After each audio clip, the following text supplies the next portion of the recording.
हमारे साथ लाइव जुड़े हुए हैं। भट्ट साहब, सबसे पहले बात, अलीगढ़ में जहरीली शराब से हुए मौत के तांडव की 11 लोगों की जान गई, सिलसिला थमा नहीं है। एक तरफ सरकार जूझ रही है, कोरोना से जंग लड़ रही है, तो उसकी कोशिश है कि हर हाल में कोरोना से मुक्त हो उत्तर प्रदेश, लेकिन जहरीली शराब के सौदागर जो हैं वो भी कहना चाहिए कि इस वक्त सक्रिय हैं और नतीजा सामने है, 11 लोगों की जान गई है। क्या कहेंगे?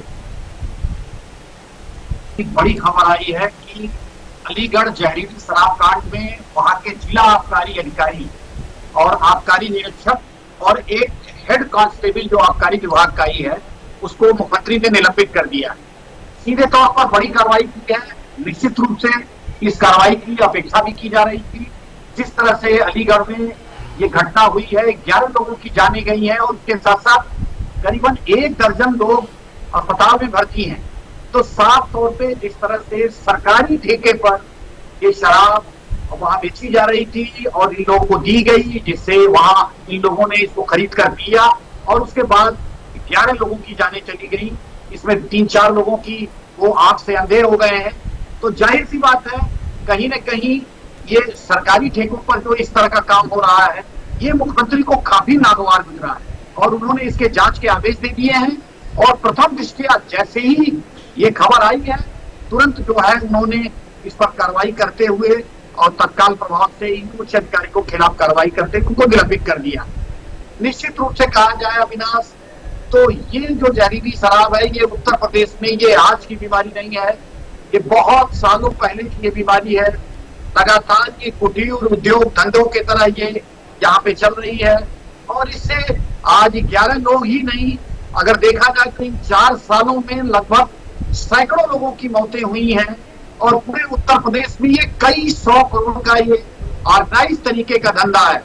लेकिन ये जो चीज पहले निकल कर आ रही है कि ठेकों पर अगर इस तरह की शराब मिल रही है, जिन ठेकों पर सरकारी शराबें होती हैं, बिल्कुल वो कंपनी की शराब होती है, उसको पीने के बाद आदमी की जान नहीं जा सकती है, लेकिन फिर भी कहीं न कहीं वो ठेके से अगर खरीदी गई शराब है और उसको आदमी पीता है और मौत हो जाती है, तो ये गंभीर विषय है।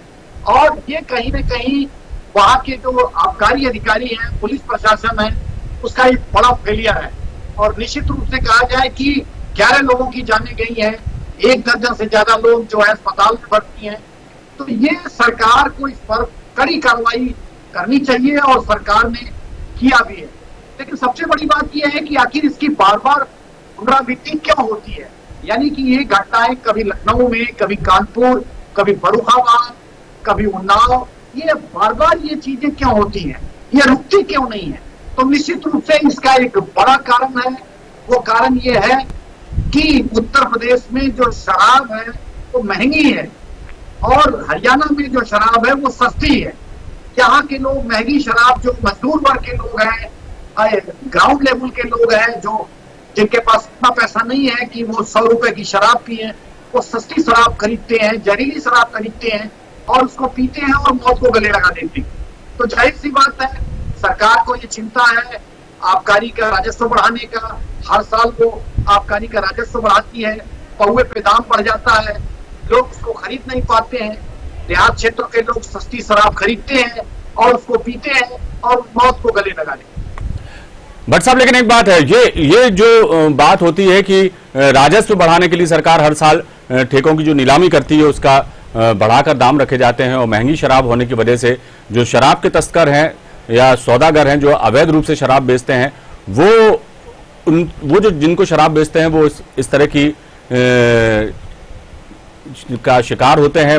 मौत के जो मंजर जहरीली शराब के साथ देखे गए पूरे उत्तर प्रदेश में कई सालों में, पिछले साल देखा जाए, उसके बाद भी सबक सरकार नहीं लेती। माफिया को खत्म करने की बात होती है, उस पर नकेल कसी जाती है, गुंडे बदमाशों के खिलाफ कार्रवाई होती हमने देखी उत्तर प्रदेश में। तमाम जो है उपक्रम उत्तर प्रदेश को एक बेहतर राज्य बनाने के लिए है, सरकार कर रही है, लेकिन जहरीली शराब पर अंकुश या अवैध शराब पर अंकुश लगाने की दिशा में उसके प्रयास कितने सफल हुए हैं, कितने कारगर हैं, ये एक बार फिर साबित हो गया है। तो अब जरूरत है इस बात की सरकार को कि इस दिशा में अब कड़े नियम कानून बनाने के अलावा अब इसकी मॉनिटरिंग भी बहुत जरूरी है और शराब माफिया जो है अवैध रूप से शराब बेचते हैं उनको खदेड़ने की बहुत जरूरत है, उन पर अंकुश लगाने की बहुत जरूरत है, नहीं तो ये सिलसिला जो है लगातार जारी रहेगा। 11 लोगों की जानें गई हैं, आगे जाके यदि अंकुश नहीं लगा तो और कितनों की जान जाएगी, ये कहा नहीं जा सकता। क्या कहेंगे अविनाश? निश्चित रूप से अगर हम ये पूरे परिदृश्य को देखें, लगातार 10 से 15 सालों के ये पूरे सीन को देखें, तो इसमें आबकारी विभाग कहीं न कहीं कमजोर साबित हुआ है, फिसड्डी साबित हुआ है। और इस तरह से जो जहरीली शराब बेचते हैं, नकली शराब बेचते हैं, वो शराब पर पूरी तरह से लगाम नहीं लगा पाया। और ये उत्तर प्रदेश में कुटीर उद्योग की तरह लगातार ये पनपती रही है। इसकी कहीं न कहीं जो खामियाजा है वो उन लोग जो लोग इसको पीते हैं और अपनी जान से हाथ धो बैठते हैं। जाहिर सी बात है, ये घटना कोई नई नहीं है। हमने इस तरह की घटना इन 4 सालों में कम से कम 3 दर्जन से ज्यादा देखी है और तकरीबन मौतों का आंकड़ा कई सौ है। तो ये सरकार क्यों नहीं बार बार चेत पा रही है? लगातार आबकारी विभाग के जो अपर मुख्य सचिव है संजय भूस रेड्डी, इस पर लगाम क्यों नहीं लगा पा रहे हैं? इसके पीछे बड़ा कारण ढूंढना पड़ेगा। लगातार मैंने इस कुटीर उद्योग चलाने वाले लोगों से भी मैंने बात की है। पूरे इस मामले की जड़ तक पहुंचना होगा सरकार को, और जड़ को ही समाप्त करना होगा, तभी बात बनेगी। नहीं तो ये इस तरह की घटनाएं और भी सामने आ सकती हैं, इस बात से इनकार नहीं किया जा सकता। अब सरकार, खुद मुख्यमंत्री योगी आदित्यनाथ ने संज्ञान लिया है, लिहाजा उम्मीद की जाना चाहिए कि अब सख्त कार्रवाई होगी उत्तर प्रदेश में। अगली खबर भी जो है उत्तर प्रदेश की ही है। ग्राम प्रधानों से आज जो है योगी आदित्यनाथ ने संवाद किया। 10 चयनित ग्राम प्रधानों से बातचीत की उन्होंने, और खासतौर से उन्हें कोरोना से किस तरह से जंग लड़ी जाए इसका मंत्र दिया है। क्या कहेंगे? अवकाश, ये वर्षों ये देखा जाए तो ये वर्षों में काम में ये पहली बार ऐसा देखने को मिला है कि उत्तर प्रदेश का कोई मुख्यमंत्री इन तमाम ग्राम प्रधानों के साथ सीधे तौर पे संवाद कर रहा है। क्योंकि जो ग्राम की सरकार होती है वो इन प्रधानों के हाथ में होती है। पूरी तरह से केंद्र और राज्य की जो योजनाएं होती हैं उसको लागू कराने की सब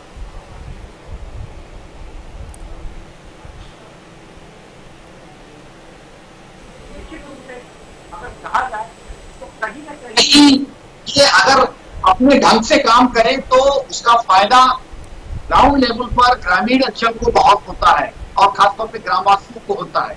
सरकार की जो भी योजनाएं होती हैं, बात अगर केंद्र सरकार की योजनाओं की करें, राज्य सरकार की योजनाओं की करें, वो सारी योजनाओं का क्रियान्वयन पूरी तरह से उनके हाथ में होता है। और मुख्यमंत्री जी ये चीज को समझ रहे थे। उत्तर प्रदेश में पंचायती राज चुनाव हुए, नए ग्राम प्रधान चयनित होकर आए, उनको शपथ दिलाई गई। उसके बाद आज उत्तर प्रदेश के मुख्यमंत्री योगी आदित्यनाथ उनसे सीधे तौर पर वर्चुअल के माध्यम से मुखातिब है। क्योंकि इस समय उत्तर प्रदेश सहित पूरे देश में अविनाश कोविड-19 का प्रकोप चल रहा है। और इस समय जिस तरह से ग्रामीण क्षेत्रों में, ग्रामीण अंचलों में कोविड-19 का प्रकोप तेजी से बढ़ रहा है, उसको लेके इन ग्राम प्रधानों की भूमिका अहम है। क्योंकि ग्राम प्रधान जो है वो अपने ग्राम को चाहे तो अच्छी तरीके से वहां से लोगों को तमाम जो नियम कानून है या जिसको कहे गाइडलाइन है, वो पूरी तरह से उसको गांव में पालन करा सकता है। जो सरकार की तरफ से दिशा निर्देश है उसका क्रियान्वयन कर सकता है। वो मंत्री आज इन ग्राम प्रधानों के साथ बात करके उनको सीधे तौर पर कोविड-19 से निपटने के लिए और किस तरह से ग्राम योजनाओं के तहत उनको ज्यादा से ज्यादा स्वास्थ्य सेवाओं की सुविधा प्रदान करने के लिए और अपने ग्रामीण क्षेत्र से जुड़ी हुई जो CSC है उससे किस तरह से आप ग्रामीण क्षेत्रों में वहां के लोगों को लाभ दिला सकते हैं स्वास्थ्य सेवाओं से लेकर, और उसके साथ साथ किस तरह से वहां सफाई की व्यवस्था, सैनिटाइज की व्यवस्था और उसके साथ साथ विकास की व्यवस्था, यानी कि पंचायती राज से जुड़े होने के नाते ग्राम विभाग, जो ग्राम विकास विभाग, ये दोनों विभाग ग्राम के लिए काम करते हैं, गांव के लिए काम करते हैं। और उसमें ग्राम प्रधान की भूमिका निश्चित रूप से, मुख्यमंत्री भी निश्चित रूप से ये तमाम वो संदेश जो विकास के साथ भी जुड़े हैं और उसके साथ साथ कोविड-19 के बचाव के साथ भी जुड़े हैं, वो देने की पूरी तरह से कोशिश आज कर रहे हैं। चलिए, और जिस तरह के प्रयास योगी आदित्यनाथ कर रहे हैं, ग्राम प्रधानों से भी आज उन्होंने संवाद किया, और कोरोना से लड़ाई में क्या भूमिका ग्राम प्रधानों की हो सकती है उसके लिए उनके सुझाव भी लिए और मंत्र भी उनको दिया है।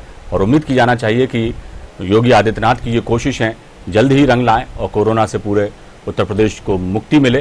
कोरोना से ही मुक्ति नहीं मिले, और जितने शराब माफिया और जो तस्कर हैं, शराब तस्कर हैं, जिनकी वजह से मासूम लोगों की जान जा रही है, उस दिशा में भी सरकार कठोर कदम उठा